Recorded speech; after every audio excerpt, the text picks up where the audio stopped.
तो अब प्रकाश के परावर्तन के लिए सबसे पहले हमें ये जानना जरूरी है कि प्रकाश क्या है। तो प्रकाश, सबसे पहले हम जानेंगे कि प्रकाश का कॉन्सेप्ट, प्रकाश है क्या, जिसे हम कहेंगे लाइट। प्रकाश हम कह सकते हैं कि प्रकाश वह भौतिक साधन है जिससे हम प्रत्येक वस्तु को स्पष्ट रूप से देख सकते हैं। जैसा कि जब हम जानते हैं कि जब हम अंधेरे में कोई भी बल्ब या मोमबत्ती ना हो तो हम प्रत्येक वस्तु को स्पष्ट रूप से नहीं देख सकते हैं, जिसके लिए हमें प्रत्येक वस्तु को स्पष्ट रूप से देखने के लिए एक ऐसे भौतिक साधन की आवश्यकता है जिससे प्रत्येक वस्तु हम स्पष्ट रूप से देख सकें। तो स्पष्ट रूप से देखने के लिए हमें जिस भौतिक साधन की आवश्यकता होती है उसे ही हम प्रकाश कह सकते हैं। यदि हम इसे परिभाषित करने के रूप में चाहें तो हम इस प्रकार इसकी परिभाषा कह सकते हैं कि प्रकाश वह भौतिक साधन है जिससे हम प्रत्येक वस्तु को स्पष्ट रूप से देख सकते हैं, प्रकाश कहलाता है। प्रकाश में हम प्रकाश को दो भागों में बांट सकते हैं। प्रकाश को उत्पन्न करने वाली दो प्रकार की वस्तुएं होती हैं, एक प्रदीप्त वस्तुएं, एक अप्रदीप्त वस्तुएं। तो पहले हम प्रदीप्त वस्तुएं जानेंगे, प्रदीप्त वस्तुएं हैं क्या और अप्रदीप्त वस्तुएं। तो दोनों के बारे में जानना इसलिए आवश्यक है कि प्रकाश से यहाँ से क्लियर हो जाएगा। तो सबसे पहले प्रदीप्त वस्तुएं वे वस्तुएं होती हैं जिनसे जो प्रकाश का स्वतः उत्सर्जन करती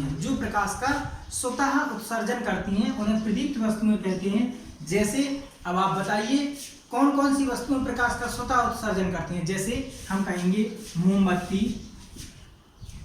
मोमबत्ती, बल्ब, सूर्य, ये सभी प्रकाश को स्वतः उत्सर्जन करते हैं इत्यादि। तो प्रदीप्त वस्तुओं में सूर्य सबसे अच्छा प्रकाश का एक उत्सर्जक है। अब आएंगे हम अप्रदीप्त वस्तुओं में। तो अप्रदीप्त वस्तुएं क्या होती हैं? अप्रदीप्त वस्तुएं वे वस्तुएं होती हैं जो प्रदीप्त वस्तुओं से प्रकाश लेकर के पुनः प्रकाश का उत्सर्जन करती हैं, उन्हें हम अप्रदीप्त वस्तुएं कहते हैं। अप्रदीप्त वस्तुएं जैसे हम कहेंगे चंद्रमा, कांच, लकड़ी इत्यादि, जो प्रदीप्त वस्तुओं से प्रकाश लेकर के उसे अवशोषित करके फिर बाद में प्रकाश का उत्सर्जन करती हैं, उन्हें अप्रदीप्त वस्तुएं। जैसे आप लोगों को प्रदीप्त और अप्रदीप्त वस्तुओं के बारे में पता चल गया होगा कि प्रदीप्त वस्तुएं वे हैं जो स्वतः प्रकाश का उत्सर्जन करती हैं और अप्रदीप्त वस्तुएं वे होती हैं जो स्वतः प्रकाश का उत्सर्जन नहीं करते। इससे आपको क्लियर हो चुका होगा। अब हम बताएंगे प्रकाश के गुण। तो प्रकाश के गुण में हम सबसे पहले जानेंगे कि प्रकाश जो है वो पारदर्शी माध्यम में चल सकता है, निर्वात में भी चल सकता है। प्रकाश की निर्वात में चाल 3 × 10⁸ मीटर प्रति सेकंड होती है और प्रकाश की जो तरंगदैर्ध्य रेंज है वो 3900 एंगस्ट्रॉम से 7800 एंगस्ट्रॉम के मध्य होती है। ये प्रकाश के जो मुख हैं, प्रकाश का ठोस तथा द्रव के तलों से प्रकाश का परावर्तन होता है। ये मुख्य प्रकाश के जो गुण हैं वो यह हैं। इसके बाद हम जानेंगे रिफ्लेक्शन ऑफ लाइट, प्रकाश का परावर्तन कैसे होता है। आइए जाने प्रकाश का परावर्तन। तो प्रकाश का हम हेडिंग डालेंगे प्रकाश का परावर्तन।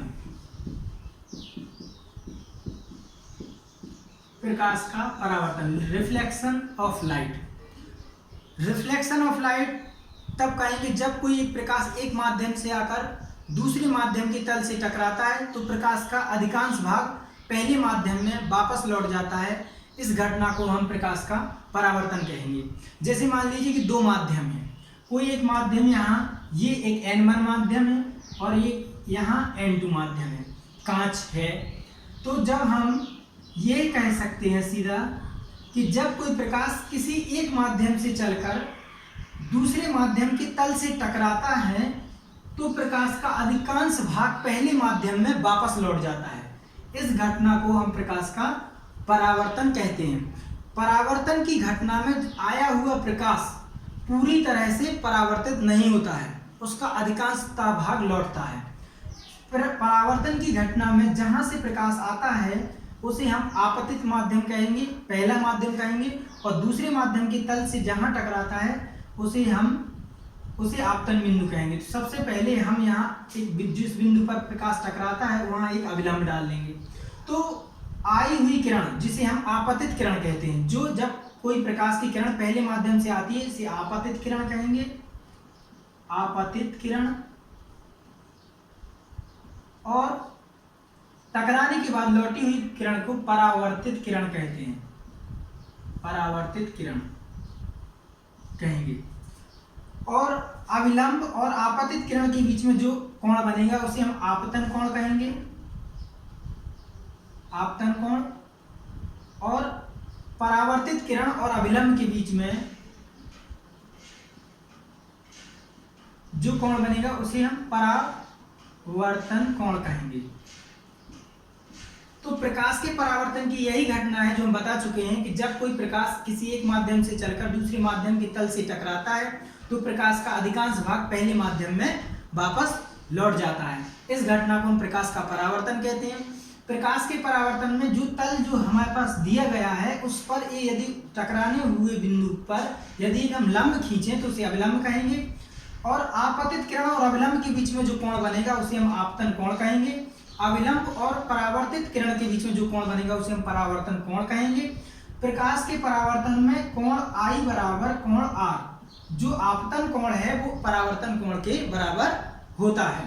तो हम कह सकते हैं, दूसरा पॉइंट हम परावर्तन के नियम से निष्कर्ष ये निकाल सकते हैं, आपतित किरण तथा अपवर्तित किरण, परावर्तित किरण तथा आपतन बिंदु पर खींचा गया अविलंब तीनों एक ही समतल पर होते हैं। हम इसके परावर्तन के 2 पॉइंट में ये कह सकते हैं कि आपतन कोण परावर्तन कोण के बराबर होता है, आपतित किरण अविलंब तथा परावर्तित किरण तीनों एक ही समतल पर होते हैं।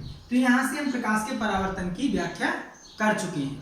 आई होप कि आपको ये चीजें समझ में आ चुकी हैं। अब हम जानेंगे कि अपवर्तन के बाद गोलीय दर्पण के बारे में। दूसरा टॉपिक हम लिखे हैं यहाँ गोलीय दर्पण। तो गोलीय दर्पण में अगर हम जानेंगे गोलीय दर्पण, तो गोलीय दर्पण को बनाते कैसे हैं इस चीज को हम समझाएंगे। जैसे मान लीजिए कि ये हमारे पास एक ठोस गोला है, मतलब अंदर से खोखला है, एक जैसे हम गेंद की तरह जानेंगे। जैसे हम गेंद जानते हैं कि गेंद जो है वो एक खोखली गेंद होती है, वैसे ही मान लीजिए इस गोलीय दर्पण को हमने यहाँ से काट दिया, लगभग यहाँ से काट दिया। तो काटने के बाद हम जानेंगे कि यहाँ एक ऐसी आकृति मिलेगी गेंद पर। तो यदि हम बाहर की तरफ पॉलिश कर देते हैं तो ये हमें अवतल दर्पण मिलेगा, अवतल दर्पण। और यदि हम इस गोले को यहां से काटने के बाद जो हमें ये आकृति मिलेगी, दोबारा जो यह आकृति जो मिलेगी, यदि हम अंदर तरफ पॉलिश करते हैं और बाहर की तरफ से जो परावर्तन होगा तो उसे हम कहेंगे उत्तल दर्पण। उत्तल दर्पण और अवतल दर्पण यह एक खोखले गोले के कटे हुए भाग हैं। अब यदि हम इस गोले के केंद्र को जाने, जो वास्तविक गोला था इसका केंद्र है ये C, तो वास्तविक गोले का जो केंद्र था C, उसका केंद्र ही दर्पण का वक्रता केंद्र कहलाता है। तो हम सबसे पहले जो परिभाषाएं जानेंगे, सबसे पहले गोलीय दर्पण में जो दर्पण काटे गए हैं गोलीय दर्पण, वो एक खोखले गोले से काटेंगे। तो गोलीय दर्पण की परिभाषा हम कह सकते हैं कि जब हम किसी खोखले गोले को हम काट करके उसके एक तरफ पॉलिश करते हैं तो उससे जो बनने वाले दर्पण होते हैं वो उन्हें गोलीय दर्पण कहते हैं। और जब हम किसी समतल दर्पण की एक तरफ पॉलिश करते हैं, समतल प्लेट पर जब एक तरफ पॉलिश करते हैं तो उसे समतल दर्पण कहते हैं। तो हम गोलीय दर्पण के बारे में समझ रहे हैं। तो सबसे पहले गोलीय दर्पण में अवतल दर्पण के ध्रुव, वक्रता केंद्र और मुख्य अक्ष के बारे में जानेंगे। तो सबसे पहले अवतल दर्पण में जानेंगे कि सबसे पहले ध्रुव क्या है, पोल। तो ध्रुव सबसे पहले मान लीजिए ये अवतल दर्पण है, अवतल दर्पण में ध्रुव P यहां होता है। तो हम कहेंगे कि अवतल दर्पण के या दर्पण के मध्य बिंदु को हम ध्रुव कहते हैं। दर्पण का जो मध्य बिंदु है, मिड पॉइंट है, उसे हम क्या कहेंगे, ध्रुव कहेंगे। ध्रुव को P से प्रदर्शित करते हैं। अब दूसरा पॉइंट है वक्रता केंद्र। वक्रता केंद्र, तो वक्रता केंद्र कहलाता है कि जब कोई दर्पण जिस खोखले गोले से काटा हुआ भाग होता है, कोई भी गोली दर्पण जिस खोखले गोले का कटा हुआ भाग होता है, उसका केंद्र ही दर्पण का वक्रता केंद्र कहलाता है। जो यदि हम गोला बना लें तो इसका जो वक्रता केंद्र होगा, गोले का केंद्र होगा, वही दर्पण का वक्रता केंद्र कहलाएगा। तीसरा पॉइंट यदि हम जानेंगे तो हम जानेंगे वक्रता त्रिज्या। वक्रता त्रिज्या, वक्रता त्रिज्या के बारे में जानने से पहले हम सबसे पहले जानेंगे कि वक्रता केंद्र से ध्रुव के बीच की दूरी जो होगी उसे वक्रता त्रिज्या r कहेंगे। वक्रता केंद्र से ध्रुव के बीच की दूरी को हम वक्रता त्रिज्या कहते हैं। चौथा पॉइंट यदि हम जानेंगे मुख्य अक्ष। मुख्य अक्ष, अब मुख्य अक्ष के लिए हम जानने से पहले ये जानेंगे कि वह रेखा जो वक्रता केंद्र तथा ध्रुव से होकर जाती है गोली दर्पण में, वह समांतर रेखा जो वक्रता केंद्र तथा ध्रुव से होकर जाती है उसे हम दर्पण का मुख्य अक्ष कहते हैं।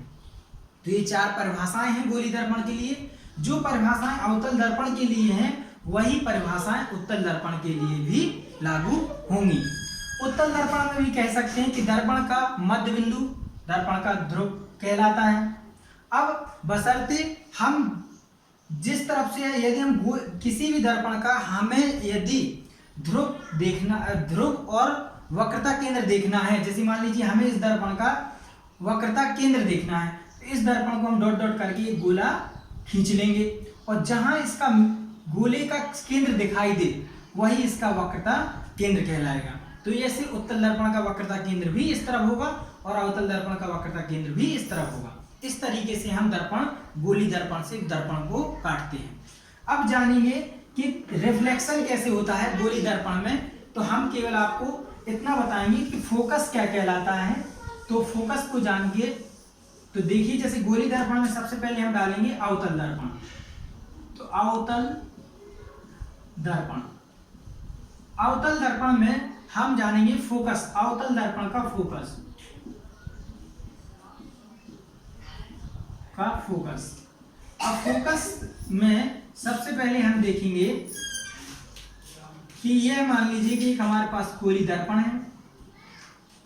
गोली दर्पण में जो अवतल दर्पण बनाया है हमने, यह दर्पण का ध्रुव है P, यहाँ वक्रता केंद्र C है और C से P की दूरी R है।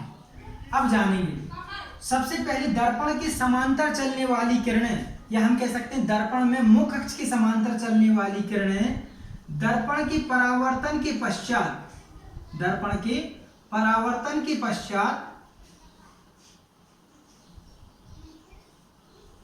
दर्पण के परावर्तन के पश्चात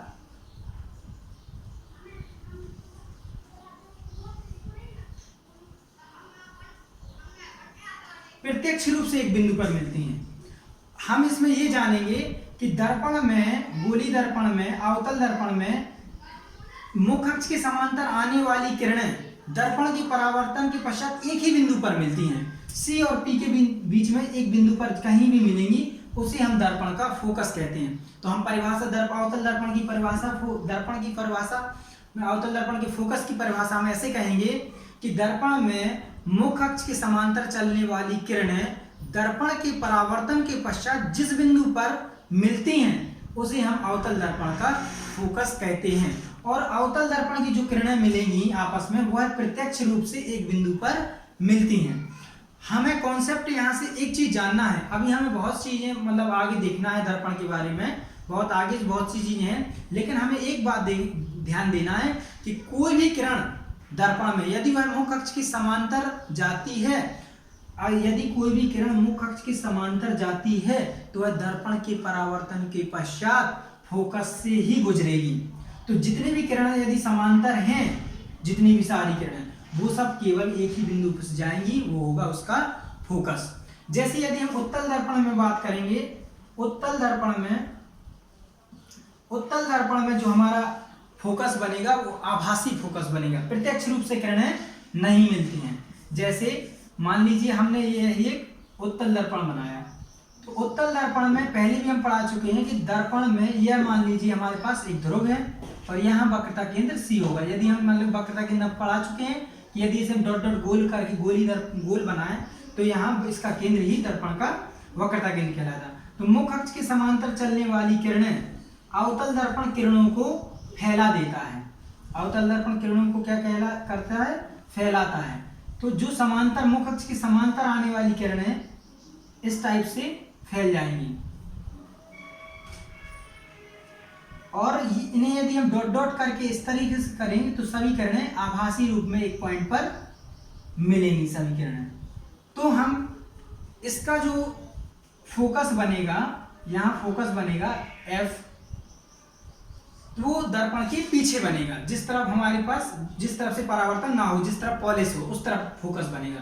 तो हम इसकी उत्तल दर्पण के फोकस के लिए यदि हम बात करेंगे तो हम कहेंगे परिभाषा, जैसे हम बोलेंगे वैसे आप नोट कर सकते हैं कि मुख्य अक्ष के समांतर चलने वाली किरणें दर्पण के परावर्तन के पश्चात जिस बिंदु पर मिलती हुई प्रतीत होती हैं, दर्पण के परावर्तन के पश्चात जिस बिंदु पर मिलती हुई प्रतीत होती हैं उसे हम उत्तल दर्पण का फोकस कहते हैं। इस टाइप से जो उत्तल दर्पण का फोकस है वो एक आभासी फोकस बनेगा और अवतल दर्पण का फोकस है जो एक वास्तविक फोकस बनेगा। अब हम कल जानेंगे कि प्रतिबिंब क्या है और इमेज। प्रतिबिंब के बारे में जान करके कल हम और आगे इस टॉपिक को बढ़ाएंगे। अभी आज जितना हम पढ़ा चुके हैं उसकी जो हैंड राइटिंग नोट्स है वो हम आपको ग्रुप पे डाल देंगे। आप उसे अपने नोट्स के रूप में बनाते जाइएगा। थैंक यू, धन्यवाद।